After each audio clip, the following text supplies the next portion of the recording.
Oh mon Dieu, tu es revenu? Oui, je suis revenu du Vietnam. Tu m'avais dit que t'allais chercher le pain. Et je suis là pour protéger vos données. D'ailleurs, ça fait quoi, 2 ans que j'attends cette baguette de pain? Je sais que je suis très patient, mais Je suis un logiciel simple à utiliser qui permet de maquiller votre IP en un autre. Fais pas ton monologue pendant que je te parle. Ce qui vous protège non seulement des hackers, mais aussi vous permet d'accéder à l'internet du reste du monde. Notamment des sites comme Netflix, ou en vous connectant sur le serveur américain, vous pouvez regarder des programmes exclusifs comme 30 Rock, une excellente série comique sur le monde de la télévision, ou au serveur britannique, vous pourrez regarder Lupin. Doublé en anglais. Duman knew my father trusted you, and he used that against him, huh? Waouh, ça colle pas du tout. Je suis très simple à utiliser et facile d'accès. Il suffit d'un clic pour trouver le serveur que vous cherchez et je suis recommandé par beaucoup de spécialistes comme étant le meilleur VPN du marché. Rendez-vous sur le lien dans la description nordvpn.com/fermez-la pour obtenir un forfait de 2 ans plus un mois offert pour 3,15 € par mois. Le tout avec une garantie de remboursement sous 30 jours avec le code promo fermez-la. Est-ce qu'au moins t'as ramené le pain? Tu peux juste enchaîner la vidéo. Si on peut même plus compter sur les VPN pour avoir le pain. Je sais pas vous, mais moi, l'année elle commence super mal là. Du coup, pour me changer les idées, j'ai bien envie de m'attaquer à une grosse catastrophe industrielle. Ça fait une série pas drôle du tout. Ah oui, c'est vrai que j'ai la 3e et dernière vidéo à faire sur ça, ouais. Promis, la prochaine, on s'en occupe. Mais j'ai envie de parler d'une grosse merde sortie récemment en fait. Alors, oui, mais quand le Blu-ray sortira, un petit peu de patience. Ça aussi, patience, je prépare un truc là-dessus. Non, arrête, il était très bien lui, c'est juste qu'il montre un petit peu trop bien ce qui allait pas Hollywood de nos jours. Non, vraiment un truc insolvable que tout le monde a rejeté.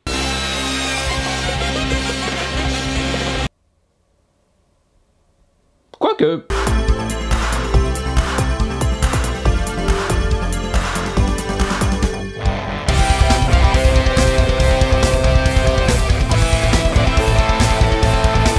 Cowboy Bebop, la série Netflix, très chiant qu'on doit préciser ça, le plus gros ratage de Netflix depuis l'autre fois qu'ils ont tenté d'adapter un animé célèbre en série américaine. Ah cool, un remake à gros budget de la série de mon enfance, ça c'est toujours une réussite. Pas aussi mal accueillie par les fans qu'un Dragon Ball Evolution ou un Death Note, n'oubliez pas vous pouvez guérir, elle a même eu une certaine indifférence et est déjà en train d'être oubliée par le grand public au point qu'elle est déjà annulée au bout d'une saison. Emily in Paris a eu une saison 2. Emily in Paris. Et je me dois de reconnaître que... ouais, c'était nul à chier. J'ai beau défendre d'autres adaptations d'animés comme Death Note, qui était très intéressant et superbement mis en scène, ou Ghost in the Shell, qui, bien qu'inférieur à son original, avait de bonnes idées par-ci par-là. Mais là... je peux rien pour sauver ce machin. C'est vraiment raté. Je voulais y croire car le casting avait l'air... John Cho avait l'air bon, l'équipe derrière semblait assez compétente et le teaser était putain de génial, c'est limite le seul truc bien de toute la série. Mais pourquoi cette adaptation fut ratée à ce point? Ça semble pourtant facile d'adapter Cowboy Bebop, c'est bourré de références cinématographiques qui devraient rendre l'adaptation aisée, et Joss Whedon a plus ou moins montré que oui, tu peux faire une version américaine fort honorable de Cowboy Bebop avec Firefly. Putain, j'ai encore bien choisi mon moment de dire du bien de ce connard. Est-ce parce qu'ils ont manqué de respect envers l'original? Pas vraiment. C'est lié, bien sûr, mais ça aurait pu marcher même avec tous les changements du monde, donc... Est-ce le contraire, qu'ils ont été trop copié-collé à la limite d'un remake Disney sans comprendre pourquoi l'original marchait? Un peu plus, mais toujours pas, non. Est-ce parce que le format dessin animé est supérieur au format live, peu importe ce que prétendent des pseudomatures, rendant certaines images magnifiques de l'original ridicules en live? Y a de l'idée, mais pas que ça. Est-ce parce qu'ils ont fait du charismatique Vicious, le personnage le plus pathétique du monde? Oui. Et c'est un symptôme, pas la maladie. Cherche encore un peu. Est-ce parce qu'ils ont rendu la série woke? La série est même plus rétrograde que l'original. Au moins, leur personnage non-binaire était traité avec assez de dignité pour en faire un des meilleurs persos de toute la série. Ils en ont pas fait un stéréotype limite la cage aux folles qui sert que de figurant. Et peut-être qu'ils n'ont pas sursexualisé Faye, mais non seulement ils enlèvent le côté déconstruction d'un personnage de femme fatale qui, derrière sa superficialité, est une personne plus complexe, mais en plus, ils l'ont remplacé par... rien en fait. Juste un autre stéréotype féminin, celui de l'héroïne de comédie romantique infantile. Même le côté fétichisant est toujours là malgré tout, avec la façon dont on l'a réécrit pour être bisexuel en la faisant baiser sans raison, avec un stéréotype lesbien grotesque et superflu. Dans la salle des machines. Y'a 4 chambres dans ce putain de vaisseau, grosse dégueulasse! Même Jet Black est devenu noir, ils ont réussi à rendre ça stéréotypé et insultant. Sounds to me like blackmail. You're damn right it is, because Jed, you are black and you are male.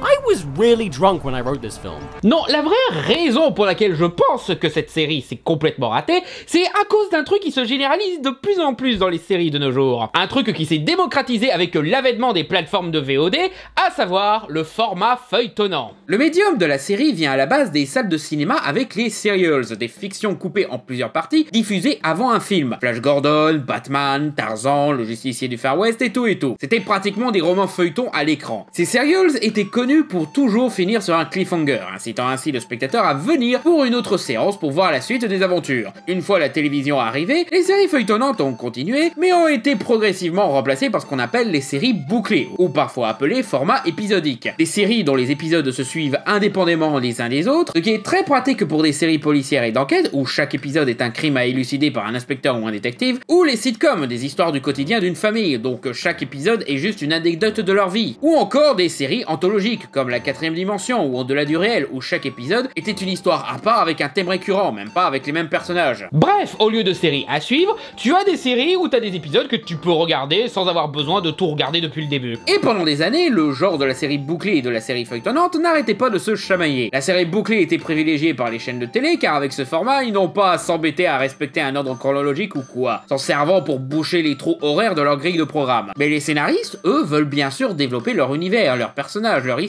Ils ne veulent pas faire que des épisodes juste pour remplir des cases horaires comme si c'était qu'un vulgaire produit. D'où le terme devenu péjoratif, les épisodes filler. Les épisodes de remplissage qui sont là pour remplir les 13 à 26 épisodes par saison imposés. Star Trek est un bon exemple de ça, car elle s'est définie pendant longtemps sur un format bouclé. Mais quand ils sont arrivés à Deep Space Nine, les auteurs avaient l'ambition de faire du feuilletonnant et développer la situation géopolitique avec des événements importants qui dureraient plusieurs épisodes, mais le producteur de l'époque, Rick Berman, cassait les pieds des scénaristes pour rester dans le format bouclé, ce qui a continué avec les deux autres séries qui ont été faites sous son règne. Entre ça, le fait qu'il a empêché des auteurs d'officialiser un certain couple gay, la sursexualisation des personnages féminins et son traitement ignoble des femmes travaillant pour lui, c'était un sacré sac à merde, ce mec. Certaines séries faisaient des compromis entre feuilleton et bouclé plus ou moins réussis. Certains de façon pratique, genre en faisant des épisodes à double scénario, un scénario A qui sert le scénario bouclé et un scénario B qui sert le format feuilletonnant. D'autres le faisaient de façon événementielle, genre en fin de saison ou un double épisode préparant un gros événement qui sert de conclusion ou de continuation de choses mises en place dans les précédents épisodes qui semblaient filler. D'où les fameux résumés d'épisodes précédents qui te montrent vite fait l'essentiel pour comprendre ce qui suit. Et d'autres étaient de grosses feignasses qui se contentaient d'écrire une scène bateau où nos héros résument vite fait ce qui s'est passé. On appelle ça l'exposition mal écrite. Je ferais peut-être bien d'arrêter de donner des conseils aux autres pour qu'ils découvrent l'amour. Il serait peut-être temps que je le découvre pour moi-même. Tu le trouveras, j'ai une vision. Oui, j'en ai une, moi aussi. Je crois que c'est ce qui m'a traumatisée. Non, ce qui te traumatise, c'est plutôt Gideon. Et d'ailleurs, ça nous traumatise toutes. Il a non seulement trahi Léo, mais il nous a toutes trahis. Sérieux, à un moment, il faisait ça à chaque épisode. C'était nul à chier. Mais à un moment, les séries feuilletonnantes se faisaient rares. Les seules exceptions étaient les mini-séries, les sagas de l'été et les soap opéras. Bref, des programmes qui dureront pas longtemps, donc ça revient à financer un grand film, ça créera l'événement un moment et ce sera jeté et remplacé par un autre. Ou alors c'est un truc sans un sou vu que par des mamies qui passent leur vie devant la télé. Et qu'on fait presque quotidiennement. Ça a pas mal changé dans les années 2000, où le combat des auteurs voulant faire du feuilletonnant, malgré un format bouclé dominant, a donné le courage à pas mal d'auteurs de se lancer dans des séries directement feuilletonnantes. Des séries comme 24 heures chrono, Lost, Heroes et Prison Break parmi tant d'autres. Ce fut un immense succès car justement, les spectateurs voulaient savoir comment les héros allaient se sortir de la situation où on les a laissés l'épisode précédent. Et la frustration de devoir attendre une semaine pour le prochain épisode ou des mois entre deux saisons ne faisait que renforcer l'événement. Bon, au bout d'un moment, cette exploitation de la formule s'est un petit peu retournée contre eux quand est tombée la grève des scénaristes. Car autant pour les séries bouclées ça pouvait se négocier, hein, un petit épisode de clip show par-ci par-là ça passe, autant les séries feuilletonnantes ça foutait un sacré bazar. Beaucoup prennent en exemple Lost, mais je n'ai jamais trop capté le souci. Je sais qu'officiellement ils ont galéré, mais bon, je trouve qu'ils ont quand même bien négocié le virage. Non, je vois plus le souci dans les saisons 7 de Buffy et saison 4 d'Angel. On voit que sans scénariste pour faire les épisodes filler, Whedon avait juste étalé dans les 26 épisodes son scénario feuilletonnant. C'est con car du coup ces bonnes histoires se retrouvent presque gâchées par le rythme trop distordu. Probablement pour ça que les séries bouclées se sont maintenues malgré tout. Après tout, faut bien que les chaînes de télé remplissent leurs cases. Mais une nouvelle entité a changé ce paradigme, Netflix. L'arrivée des sites de VOD a changé la conception des séries télévisées. Déjà parce que Netflix n'ayant pas de S&P Department, elle permettait aux créateurs d'expérimenter des formats qui ne pouvaient pas à la télévision. Donc on n'impose plus des packs de 13 ou 26 épisodes. Tu peux faire du 10, du 7 ou du 6 comme tu le sens en fait. Et quelquefois, fais-toi plaisir, fais un épisode interactif, allez. Mais on retrouve aussi des durées variables selon si les artistes pensent que c'est nécessaire et surtout une liberté artistique presque totale. Gros avantage contre la concurrence. Ce qui attira pas mal de créateurs qui ont pu faire les séries qu'ils voulaient. David Fincher, Lisa Wachowski, Guillermo del Toro, le mec de Moulin Rouge. On a des commandes, bien sûr. Netflix obtient les droits pour des licences qu'il veut exploiter, c'est normal. Mais souvent, il confie le bébé à des gens qui savent quoi en faire. Et même ces commandes profitent des libertés de la plateforme. Les séries Marvel sur Netflix étaient les premières séries de super-héros à être complètement feuilletonnantes. Mais disons-le, le feuilletonnant chez Netflix, Disney+, Amazon Prime, HBO Max et autres, ce n'est pas que de la liberté artistique. C'est surtout devenu un modèle économique idéal pour ce format-là. Car les chaînes de télé, évidemment, dans son format de diffusion continue, on a des trucs comme les rediffusions pour remplir. Donc les séries bouclées servent bien ce système de diffusion. Mais les plateformes de streaming reposent sur la fidélité du spectateur et du choix du programme. C'est fait pour qu'on regarde dans l'ordre et à notre rythme. Et les séries feuilletonnantes poussent à cette pratique maintenant très répandue, le binge-watching. Ou faire des marathons comme on le disait de mon temps. Ben oui, là maintenant on n'a plus à attendre une semaine pour que le prochain épisode sorte, pour qu'on voit ce qui se passe après un certain cliffhanger ou une situation mise en suspens. Suffit de regarder l'épisode suivant. Sauf chez Disney+, mais bon. Ça encourage donc plus de fidélité, plus de temps de visionnage, et donc plus de pognon. Est-ce que je suis en train de dire que les plateformes de streaming imposent le format feuilletonnant ? Non. Déjà parce que même dans leurs programmes originaux, les séries bouclées existent toujours. Rares, certes, mais bien là. Mais aussi parce que, ça peut ne pas venir des plateformes. Ces séries ont tout de même des producteurs qui peuvent prendre des décisions, mais ce n'est pas forcément ça la source de la généralisation du format feuilletonnant. Ça peut être les scénaristes qui profitent de leur liberté pour écrire de cette façon et qui sont trop à l'aise dans ce format pour se permettre quelques épisodes de remplissage. Netflix est très libertaire, encore une fois, pas de S&P Department, donc c'est possible que ce soit les scénaristes eux-mêmes qui imposent cette façon de faire. Mais on sait aussi que Netflix devient de plus en plus orienté sur l'analyse de données en se basant sur un algorithme qui... YouTube, qu'est-ce que tu fous là? C'est aussi pour ça que j'ai toujours trouvé con les critiques à base de ils forcent les gays dans toute leur production. Déjà parce que toutes leurs productions n'ont pas des couples gays, mais aussi parce que cette récurrence est juste due à la liberté qu'offre Netflix pour traiter de sujets que les chaînes de télé ne permettent pas trop, genre les LGBT et le sexe. C'est comme OnlyFans si vous voulez. À la base c'était pas pour le cul qu'on avait fait ce site, mais son système s'est avéré être la plateforme idéale pour les créatrices de contenu érotique. Donc forcément tous les intéressés y sont allés, et ce malgré la volonté des dirigeants du site. Assumez les gars. C'est notamment pour ça que chez Netflix, tu as des programmes qui sont pro-trans et transphobes. Ils ne forcent rien, ils offrent juste la liberté de parler de ces sujets. Oui, des fois les persos LGBT peuvent être mal écrits, mais pas parce qu'un producteur le force. C'est probablement un scénariste qui a tenté un truc et s'est planté, ça arrive. Faut pas croire que tout ce qui vient de l'artiste est bien et tout ce qui vient des producteurs est mal, c'est très binaire comme raisonnement. C'est très simpliste pour un truc aussi complexe et cas par cas que l'étude de fiction. Et tout simplement, le format feuilletonnant, ça peut être tout simplement une réponse à la demande des spectateurs. Les épisodes fillers sont encore une fois vus de façon péjorative par les fans, car eux, ils veulent que l'histoire principale avance, pas perdre du temps dans un détour ou une quête secondaire. Ils veulent que les personnages se développent et qu'il y ait des conséquences sur le long terme à leurs actes. Certaines séries sont même injustement critiquées là-dessus. Genre, oui, moi aussi, je voulais savoir au plus vite ce qui se passait avec Yellow Diamond dans Steven Universe, mais en même temps, on a eu un chouette épisode développant le personnage de Peridot, ça se refusait pas, quoi. Parce que, oui, je pense que les épisodes fillers ont un charme négligé par le public.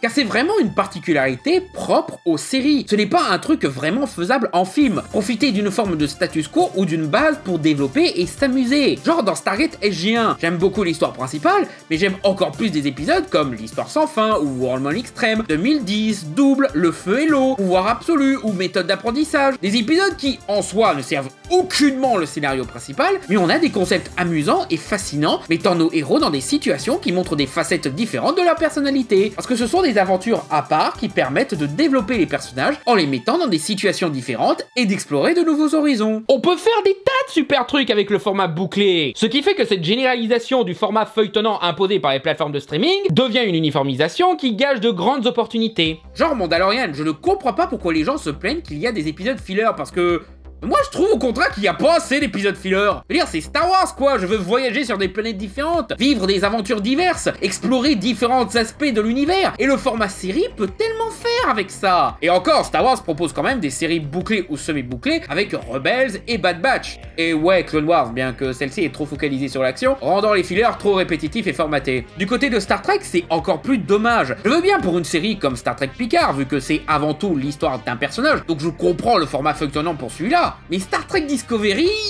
bah merde quoi! Il y a Discovery dans le titre. C'est justement la série qui pouvait faire du filler et être approprié et fun en se focalisant sur la découverte de nouveaux mondes et nouvelles technologies. Mais non, chaque épisode sont définis par le fil rouge, et du coup ça limite les possibilités d'exploration et d'aventure qui... bah pourtant sont à la base de Star Trek. Alors on a le Star, hein, et c'est très bien, mais il est où le Trek? Et je retrouve ça dans aucune série Star Trek actuelle, excepté dans Lower Deck et The Orville. Non, vraiment, les dérivés comiques reprennent mieux cet aspect que les officiels. En partie parce qu'ils utilisent le format bouclé comme il faut, explorant des situations spécifiques, genre le débat sur une opération de changement de sexe sur un bébé pour se conformer à une culture machiste, ou infiltrer une société basée sur une démocratie poussée à l'extrême plus proche d'un concours de popularité qu'autre chose. C'est intéressant à explorer tout ça, c'est ce qui faisait l'intérêt de Star Trek, les débats moraux, la découverte de nouveaux mondes, de la science-fiction quoi, merde. Et dans les séries officielles, même une histoire sur l'univers miroir devient une saga prenant la moitié d'une saison et devant servir à l'histoire principale et justifier le retour d'une actrice populaire. Vous vous souvenez quand c'était juste un sympathique épisode sur comment serait l'univers si la Fédération était un empire colonial et violent plutôt qu'une union pacifiste et croyant en l'amélioration du monde?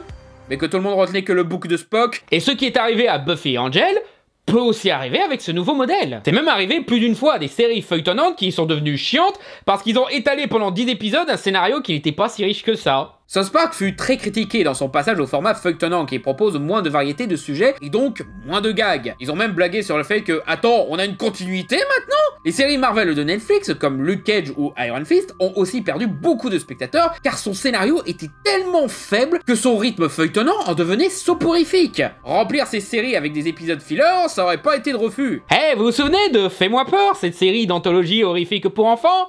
Eh ben ils en ont fait un reboot dernièrement.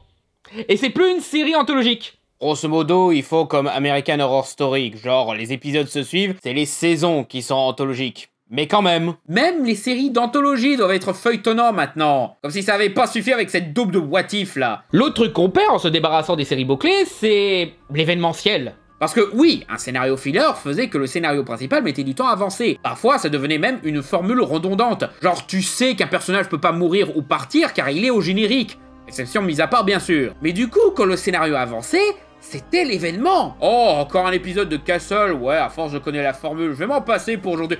Attends, ils ont parlé du triple tueur? Il est de retour? Oh merde, il faut que je regarde cet épisode maintenant! Genre les Borg dans Star Trek Nouvelle Génération. Quand ils arrivent dans l'épisode Le meilleur des deux mondes partie 1, c'était dingue quoi! Car justement tu t'attendais à leur arriver pendant un moment, tu as vu de quoi ils sont capables, et tu sais le danger qu'ils représentent. Du coup ça devient une épée de Damoclès pour le spectateur. Et là, boum! L'épée tombe, et ça pète de la pire façon possible. Et c'est pas pour rien que c'est considéré comme un des meilleurs épisodes de la licence, car ils ont su créer l'événement. Mais tu peux plus faire ça dans les nouvelles séries Star Trek maintenant. Bah oui, avec le format feuilletonnant, les Borg ils se seraient étalés tout le long de la série pour développer une histoire en parallèle qui amène à l'affrontement plus tard. Et du coup, t'es plus impressionné par leur arrivée, vu qu'ils sont tout le temps là. Bon, parce que voilà, on parle de épisodes filler, mais est-ce qu'on peut parler des arcs filler? C'est pas parce que la série est feuilletonnante qu'elle a plus de moyens de nous faire perdre notre temps. Smallville, par exemple, a été complètement pourri par ça dans ces dernières saisons, parce qu'ils lançaient des scénarios feuilletonnants qui prennent toute une saison qui servent à rien.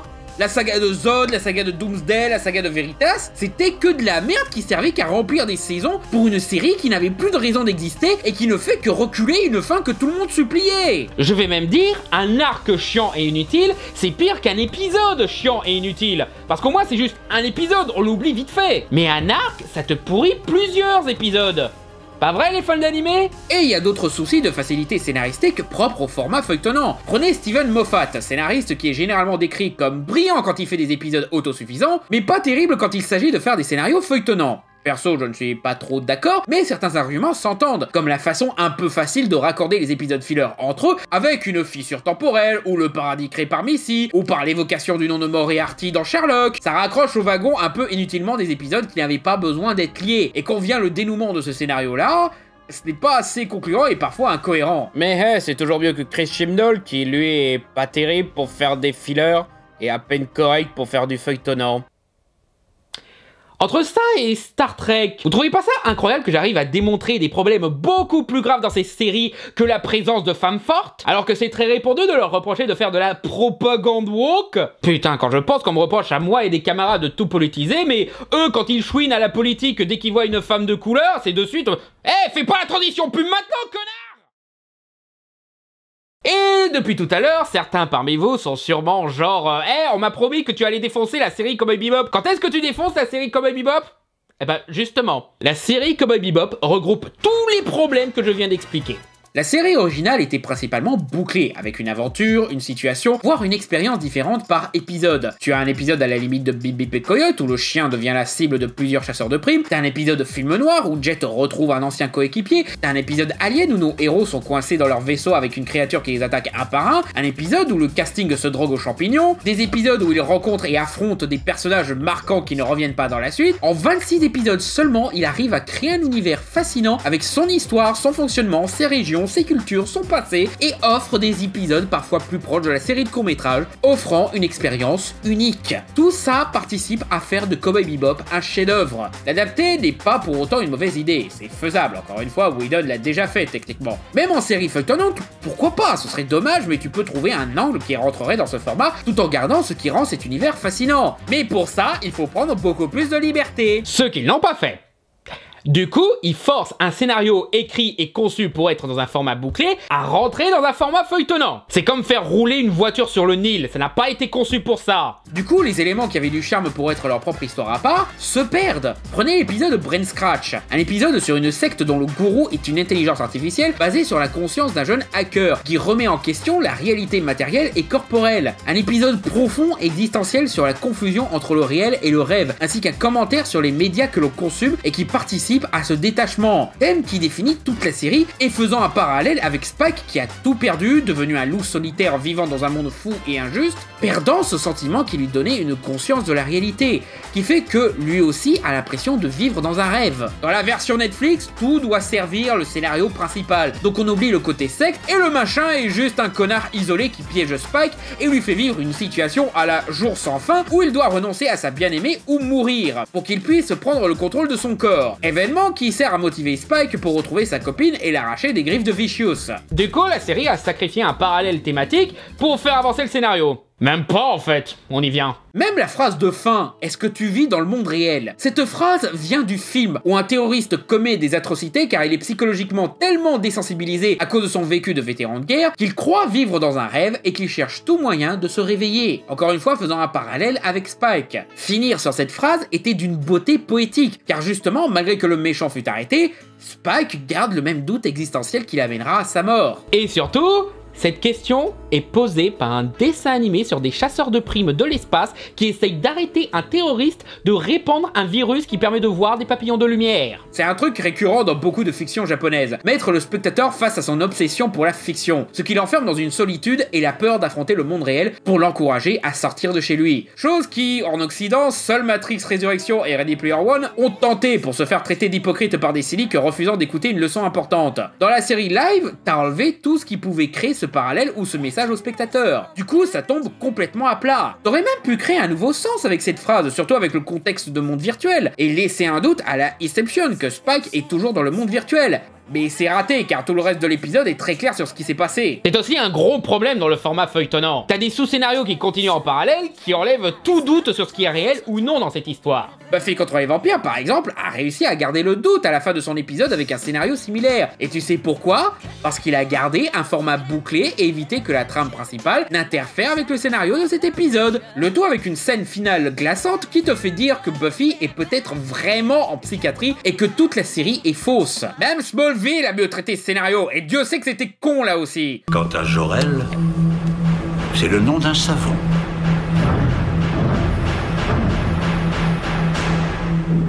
Même Charmed était moins insultant. Ils étaient encore plus évidents sur ce qui était réel ou non, mais eux au moins ils n'ont pas cherché à faire une fin genre haha peut-être que c'est réel ou non. À force de te focaliser sur le scénario principal, les histoires isolées perdent de leur force. Et le parfait exemple de ça est Pierrot le Fou. L'épisode Pierrot le Fou est considéré comme l'un des meilleurs, si ce n'est le meilleur de la série originale. Spike y croise une créature grotesque et terrifiante par hasard dans une rue, et ce monstre part en chasse contre lui. Il est quasi indestructible, défie toute loi de la logique, il vole, il est agile, il a une masse digne d'Obélix, et pire que tout, il rit tout le temps. Spike finit par le vaincre, mais sans jamais savoir comment. Il a juste eu de la chance que quelque chose était dans le coin pour rappeler un souvenir traumatisant et l'immobiliser le temps de lui porter un simple coup qui le fait pleurer comme un enfant, et l'amène à mourir accidentellement écrasé par une parade d'animaux géants. La beauté de cet épisode est qu'il arrive sans raison et finit sans raison. De la pure folie qui donne un aperçu de la noirceur de l'être humain. C'est pratiquement un court-métrage qui peut être apprécié et compris sans avoir vu un seul autre épisode. Parfois, ton pire cauchemar te tombe dessus et te tue. La vie est faite de hasard et de chance, pas de logique et de conséquences. Dans la série Netflix, ce que je vais dire, ça va faire exploser de rage certains fans de Cowboy Bebop, mais... Dans la série, Pierrot le Fou bosse pour Vicious. Quoi? Vous attendez quoi de moi? Que tu tues Spike Spiegel. C'est comme si Doomsday bossait pour Black Mask, genre... Quoi? C'est à se demander pourquoi ils se cassent la tête. Pourquoi ils ne peuvent pas créer un autre méchant qui serait crédible en mercenaire aux ordres de Vicious? Même s'ils veulent rester fidèles au machin, pourquoi pas sortir Grain? Quitte à réécrire les personnages, autant enlever les différends entre les deux et garder Grain amoureux de Vicious et prêt à le servir au lieu de le foutre dans un bar et faire le service d'accueil. Et pourquoi pas les jumeaux Lin et Shin tant qu'à faire? Non, prenons ce personnage qui ne fonctionne que d'une manière, faisons-en un monstre de Rita Repulsa qu'on va envoyer pour être le méchant de la semaine et ressortons automatiquement tous les éléments caractéristiques de l'original, mais qui n'ont plus aucun sens car ils sont maintenant dans une histoire où ce personnage ne marche plus. Cette fois, Spike comprend comment le vaincre, en levant toute la peur que pouvait susciter le personnage. Ah, et aussi, Pierrot le Fou cite Blade Runner. Tous ces moments seront perdus dans l'oubli, comme les larmes dans la pluie. Il est temps de mourir. Est-ce qu'ils sont en train de suggérer que Pierrot le Fou est un répliquant? Est-ce que les scénaristes ont vu Blade Runner 2049 et s'est dit tiens, ils ont plagié Cowboy Bebop, donc à notre tour? Et pourquoi il récite cette phrase en français, même en VO? Il devrait pas plutôt citer un film de Godard? Je veux dire, c'est pas comme si son nom était carrément le titre d'un film de Godard? Et pourquoi il cite Blade Runner devant un costume de clown? Et hey, pourquoi t'arrêter là? Tu veux savoir comment j'ai eu ces cicatrices? Nom de Zeus, je suis ton père. Hakuna Matata, je t'aime plus que 3 fois 1000. J'ai connu le polonaise qui en prenait au petit-déj. Les avortements sont nos frites et notre soda. Quand tu vas dans le schnorr, tu brayes 2 fois, comme une crotte poussée par le vent. Et parlons enfin du plus gros problème conceptuel de cette série, Vicious. Dans la série originale, Vicious n'apparaît que dans 5 épisodes, et malgré son temps d'écran moindre, il est suffisamment marquant pour que t'aies peur pour nos héros chaque fois qu'ils débarquent. La première fois, tu le vois comme un messager de la mort, un ennemi intime de Spike, quelqu'un qui en sait plus sur notre héros que nous. Et quand tu penses qu'il meurt à la fin de cet épisode, le revoilà en pleine forme, comme s'il n'était même pas humain. On en apprend un peu plus sur lui dans le double épisode de Jupiter Jazz, et c'était un choc, car on s'attend pas à ce qu'un tel personnage suscite tant d'émotions, tout en restant le monstre que l'on craint et déteste. Même quand on voit qu'il a des supérieurs, tu ne doutes pas une seule seconde qu'il est le maître de la situation, et que dès qu'il en aura assez, il s'en débarrassera comme un mouchoir usagé. La série Netflix a eu la fausse bonne idée de mettre Alex Hassel et ses nombreuses tronches d'Angry Video Game Nerd au générique de la série, ce qui veut dire que son personnage doit être dans chaque épisode. Chaque épisode. Je disais quoi sur l'événementiel déjà? Arrête, il y a un nouvel épisode de Cowboy Bebop qui vient de sortir. Ouais, et alors? Vicious est de retour. Il est pas mort. Oh, vas-y, lance l'épisode. Arrête, un nouvel épisode de Cowboy Bebop vient de sortir. Ouais, mais c'est normal, Michael, c'est Netflix, ils sortent tous en même temps les épisodes. Ah oui. Mais dans celui-là, Vicious est de retour. De retour de quoi? Il était parti. Non. Bah alors, laisse-moi lire. Respecte mon espace vital, des fois. Et du coup, faut justifier sa présence. Donc tous les scénarios sont en mode Vicious était derrière tout ça. Le couple qui s'enfuit avec du Red Eye, c'est la faute de Vicious. Spike et Jet partent après un terroriste. Vicious se fout la merde en envoyant un tueur au milieu de cette mission. L'affaire qui a fait perdre son badge à Jet, c'était l'organisation de Vicious qui a payé son partenaire pour le trahir. Je suis tombé par terre, c'est la faute à Vicious. Tombé dans le ruisseau, c'est la faute à... Merde, c'est Vicious. C'est dommage qu'on ait pas eu de saison 2. J'avais hâte de découvrir que c'était Vicious qui avait mis le homard dans le frigo, qui avait drogué aux champignons tout l'équipage du Bebop, et qu'il est le papa de Meifa. Qui a mis la pagaille, c'est tragique. C'est des choses à chaque fois. Et j'ai aussi tué Sparky, bien sûr. Et non seulement ça résume Vicious à un mauvais méchant de dessin animé pour enfants, avec des plans pourris et des scènes où il crie le nom de son ennemi comme si c'était le Dr Gang,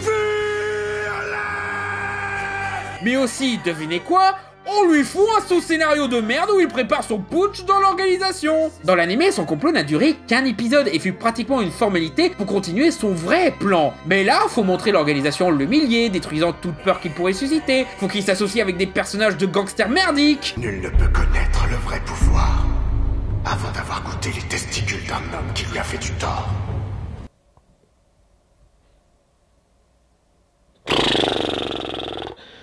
Je suis embêté là. Parce que je suis censé dire une blague ou un truc drôle juste après ce dialogue de merde, mais c'est pas que j'ai pas d'idées, c'est que j'ai trop d'idées. Oh et puis merde, on va toutes les balancer.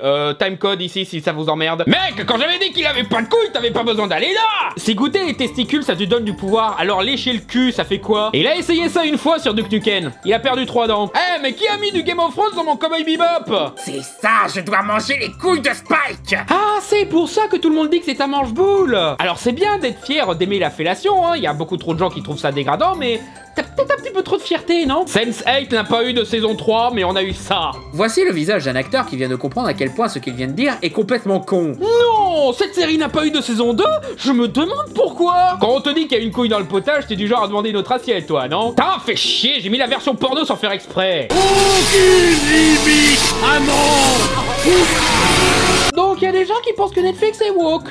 Vous avez quelque chose à nous dire, patron? On ne vous jugera pas, hein, vous savez. Un conseil, jouez jamais à puissance 4 avec lui, il est très mauvais perdant. On a titillé du cul toute la série pour mettre Ed, mais le mangeur de couilles, ça, zéro problème. Chérie, s'il te plaît, ça me gêne quand tu parles de notre vie sexuelle avec tes potes. J'adore vos boulettes au chocolat, chef.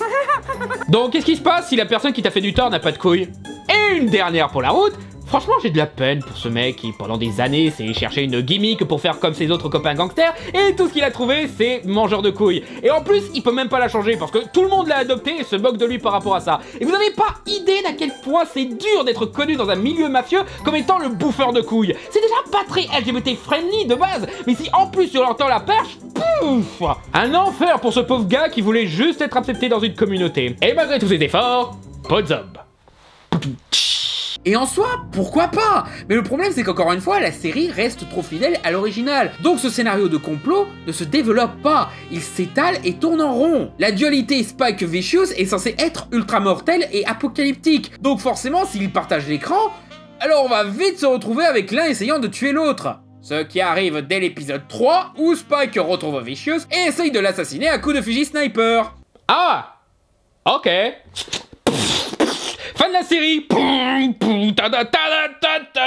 Mais non, on sort de notre cul une morale à 2 balles pour justifier que Spike met pas fin au seul enjeu de la série. Et du coup, Spike passe pour un abruti et le responsable de tous les malheurs qui vont suivre. Le mec n'a aucun souci à tuer des brigands par-ci par-là, il a même tué un gosse dans cette série. Mais le mec qui a pris la femme de sa vie et qui veut le tuer, lui et tous ses amis, oh non, lui, je vais lui laisser en vie, il mérite une chance. Et c'est sans parler de la destruction de l'une des grandes forces de l'animé original, le mystère. Là où dans l'animé, le mystère planait sur Spike, son passé, sa relation avec Vicious et Julia, et même son putain d'œil, où seuls quelques indices nous permettaient de comprendre qui il est, la série Netflix répète encore et encore et encore et encore et encore et encore la même chose. Parce qu'encore une fois, ils ne vont pas plus loin, ils restent dans les acquis de l'animé, et prennent des heures à dire ce que l'animé disait en quelques minutes. Du coup, t'es juste saoulé par le passé de Spike qui revient par flashback moche à chaque fois qu'une nana lui dit bonjour. Et Vicious qui chouine sur ce que Spike lui a fait dans le passé. Et histoire de s'assurer de perdre le temps du spectateur, on te fout un épisode entièrement consacré à leurs origines.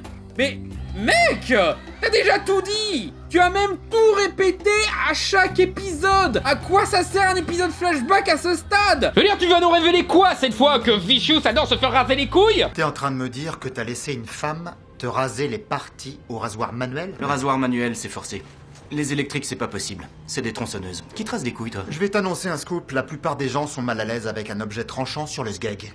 Tu tailles un peu au moins. Bon, on peut changer de sujet. Oh, c'est juste révoltant. Mais qu'est-ce que vous avez avec les couilles dans cette série? Je revois la lame faire son œuvre. L'acier qui scintille, moite sur la peau qui l'effleure. Savoir qu'un simple mouvement du poignet peut ouvrir les veines et faire jaillir le sang. C'est l'extase. Et là, vous vous rappelez que la série a un côté remake Disney, et vous calculez qu'elle va automatiquement reprendre une des séquences les plus iconiques de l'animé, la scène de l'église. Et vous vous dites, quel intérêt à ce stade? Dans l'animé, quand ce passage arrive, tu savais toujours rien de Spike et Vicious. Du coup, quand Spike tombe et qu'on a ce passage musical avec des flashbacks de ces deux personnages, tu finis par comprendre une partie de l'histoire, et tu es fasciné parce que peut-être l'autre partie. C'est une magnifique séquence car justement, tu découvres à peine qui est vraiment Spike. Là, comme on n'a plus rien à révéler et qu'on sait déjà tout sur lui, cette séquence n'a plus d'utilité narrative. Du coup, leur seule solution est de donner un autre sens à cette séquence. Ce qui est bien en soi, c'est intéressant pour une adaptation. Mais ils l'ont pas fait par intérêt artistique ou par curiosité de « et si on montrait cet événement dans cet angle-là » Non. Ils le font parce qu'ils ont pas le choix, parce qu'ils se sont bloqués tout seuls comme des glands. Du coup, on prend Julia, figure mystérieuse, dangereuse, intelligente, charismatique et fascinante dans l'animé, réduite à une potiche pleurnicheuse, faible, fade et bonne qu'à être une princesse délivrée, à se demander s'ils ont pas confondu avec la Julia de Ken le Survivant, et encore, même elle avait plus de poids narratifs que Machine là, et pire encore, on lui fait faire une Barbara Gordon. J'annule Netflix. Genre, j'annule pas mon abonnement Netflix, genre, j'annule Netflix. Et je leur oblige à payer leurs impôts.